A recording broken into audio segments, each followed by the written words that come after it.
I just spoke to the family of Ashley Robinson. She's the 31-year-old influencer who was on vacation with her fiance celebrating her birthday. He actually proposed on the trip. But something crazy happened. She was having a good time. Her family said she was very excited to be there, shared pictures with the family, FaceTimed them when she was proposed to. But they released a statement saying that Ashley was found unconscious in her villa and was rushed to a local hospital where her death was confirmed hours later. I spoke to Robinson's parents. Here's some of what they had to say. It doesn't make any sense. She was traveling with her, with her boyfriend, and he was taking what was supposed to be a celebratory trip to celebrate her birthday that was coming. And they were in a gorgeous place in Africa and happy.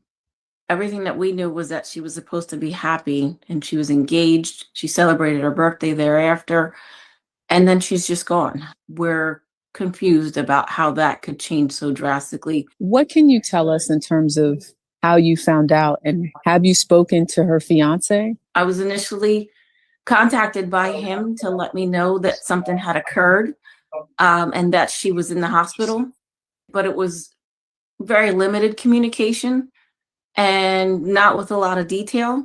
I asked him, when it happened and where it happened, and he told me that something had occurred 11 hours prior to when he was reaching out to me.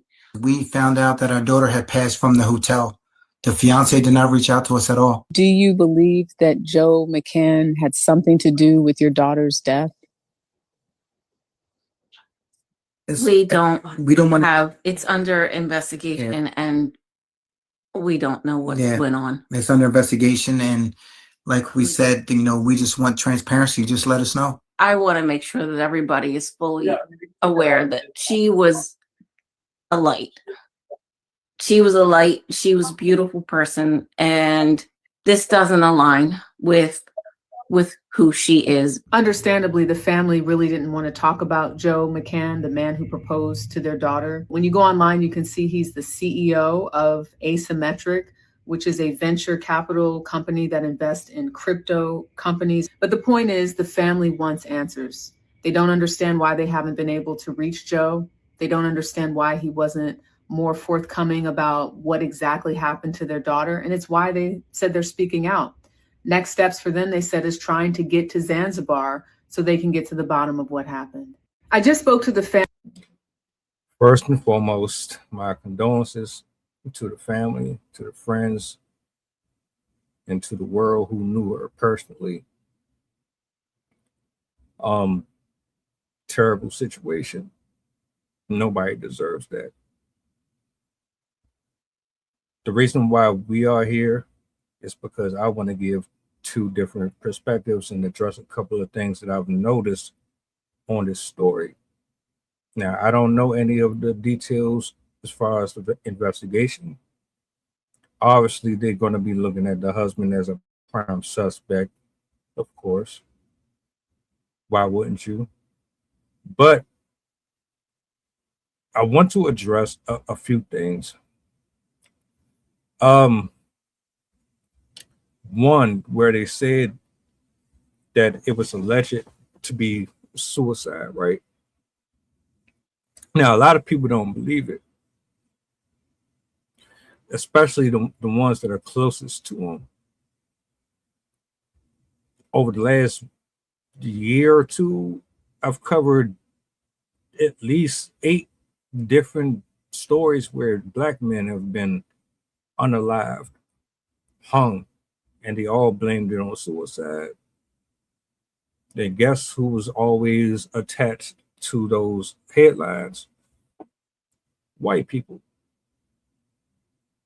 In every situation. So it's not far-fetched to believe that there's some foul play here. But then you got to also factor in the idea or the thought that even the very people that you think are the happiest are the very same people who are the most depressed. I don't know why that's off the table. I mean, okay, they flamboyant, they got the most exuberant personalities, they make you laugh. They always come off like they got it all figured out. You go to them for every single problem to handle air. But at the end of the day, how do you really know if this person is happy or not? And that's the part about humans that I can't stand. We so selfish. Hella selfish. We don't check on nobody.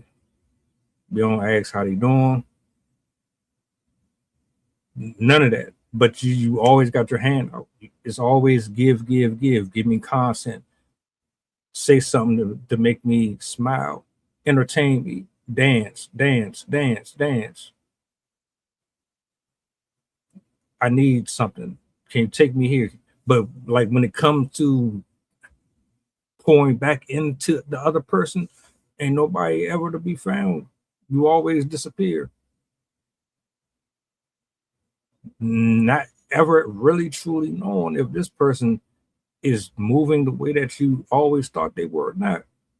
We've said this about so many different celebrities, so many different people. Me personally, and it always ended the other way.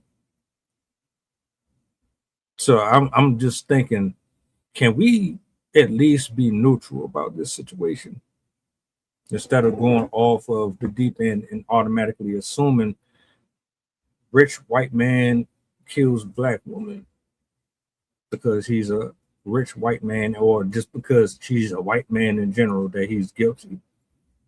Y'all blamed the black dude not too long ago for unaliving his old lady, and she ended up committing self-deletion herself.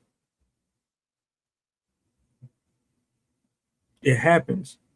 It's not a good thing, but it happens. So my whole thing with stories like this is let justice have its say. Let the investigators do their job. Even sometimes I know this shit be subpar and half-assed, and with so many cover-ups and conspiracy theories, it's hard to know if you're really going to get the justice that these people want. But if y'all not getting paid to make the final call, stop condemning people when you really don't know. Is it off the table? No. Is he a suspect? Yes. But just as much as he's a suspect, there's a good chance that she could be